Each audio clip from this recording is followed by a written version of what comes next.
Hey everyone, so we have an interesting review today.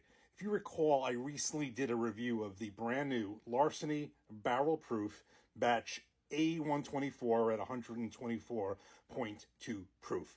I absolutely love this. Fantastic.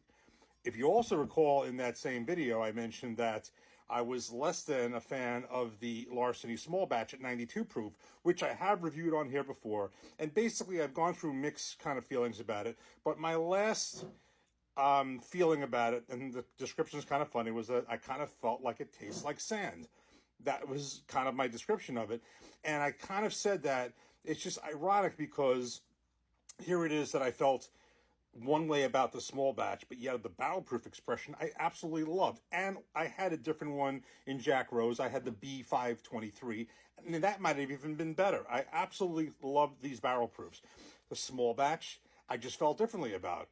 Well, now we're going to have an opportunity to put them head to head because I got this wonderful birthday gift from my stepdaughter and stepson, this Larceny Small Batch 92 proof.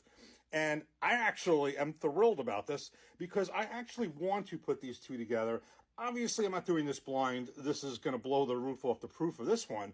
But what I'd like to do, and I think this is an interesting thing to do, whether I like one or not, or put the lower proof one side by side with the higher proof, in this case the barrel proof one, and kind of see how the taste changes from the more of the proof down version of this to the barrel proof, and kind of how in my view, a lot of the barrel proof products brings out all the flavors where something may be muted here or not quite as strong or even different, and where the barrel proof brings out the flavors that may be more muted here, and they can be totally different, they can be similar, but I think it's really cool to actually put these two together side by side, and that's exactly what we're going to do. We're going to fresh crack this one. This one's already been cracked.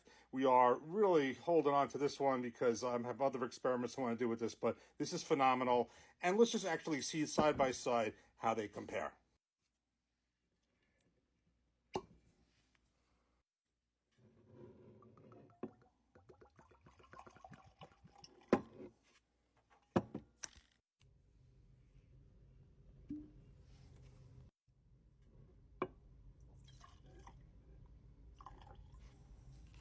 Okay, so we have everything poured in glasses.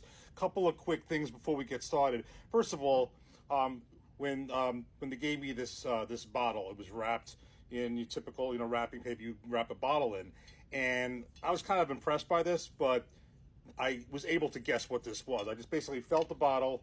It felt kind of square. So first, like I said, it's either Larceny or it's Knob Creek. And obviously for Knob Creek, I felt there was no tab here. Didn't feel any wax seal on top. I guessed Larceny, and I was right. Stunned. And I'm like, I just know the shape of the bottle, and of course they're both the shape. They're both the same exact shape.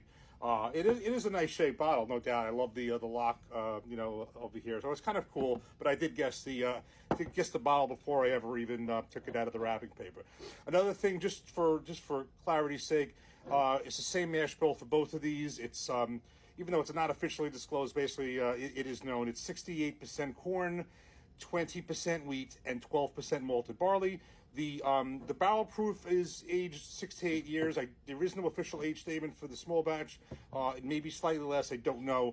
And again, just for historical purposes, the 92 proof small batch came out in September 2012, and then the first release of this, I believe, was in 2020. So that's kind of the deal. Just to hold these glasses up. This is the small batch. This is let me just make sure I got this right. Yeah, small batch barrel proof, and I think you can see, at least I can from here, that the barrel proof is darker than the small batch. So that being said, I'm just going to get right into the small batch. It's the nose. Actually, I'm going to kind of do it like this. Okay, well, first of all, on the nose, you can right away you smell there's just a much more intense smell coming from the barrel proof versus the small batch. A very lighter, muted nose, and this is certainly a heavier nose. Let's get right into the taste. This is the small batch. Cheers.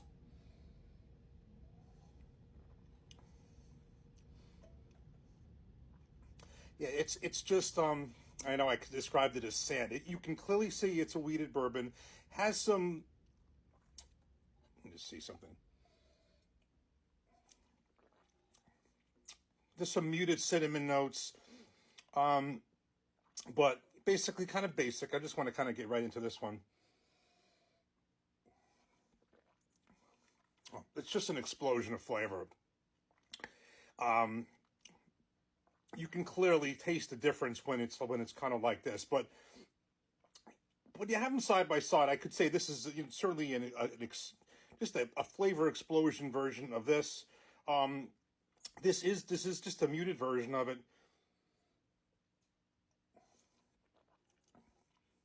But the taste in the small batch has a different.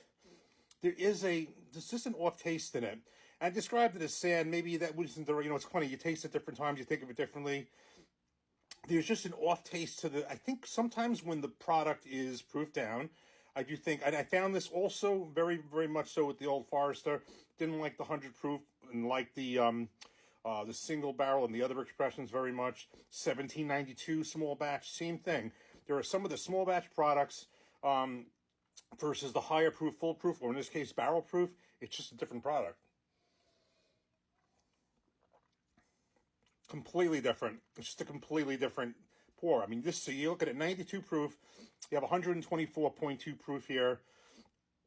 And it's just tastes. You would not really know these two are, in this particular case, honestly, I see some similarities, but this is a flavor explosion. Now, also to be fair, each of these batches are going to be a little bit different.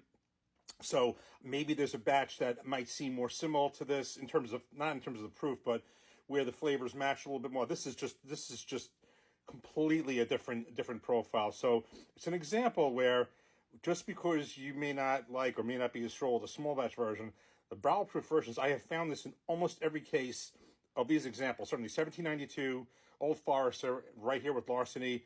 The barrel proof is just, even if I'm less than thrilled with the small batch, and believe me, this actually, to this time, actually, I think I like this a little bit better than I did the last time. But when it's next to this, there's just so much more of a flavor explosion on this. You have some muted cinnamon and kind of some baked bread here, but on this one, as I described it last time, it's kind of like burnt caramel, kind of like toasted marshmallows sitting by a fireplace. It's just excellent. It's very, very cool to look at these side by side. You can even see, I think you can see clearly of the proofing down, watering down, where this is lighter and this is darker. But I think that kind of it's just a nice way to do it. I think also what we're going to do is, I think it would be kind of very good to, on both of these, to take Maker's Mark, another wheated bourbon, and this would be good against the flagship, the base Maker's Mark, and this would be good against the maybe the cast strength or something like that. This is a little bit higher proof than that, but I think we'll do some experiments with that. But I think this is interesting. I'm really happy that that they got this to me, and by no means I actually think this is better than the last time, but just when you put those two together, you just see the difference of proof down versus barrel proof, and it's just another example, I guess, to close why I have becoming more of a fan of higher proof bourbons and whiskeys, higher rise. But I just find, which I didn't find originally, but as my taste and my taste buds have matured in this, in the whole world of bourbon and whiskey, I just find that full proof, barrel proof, higher proof whiskey, you just get so much more flavor out of that, and that's kind of another example here. So cheers, thanks for watching, take care.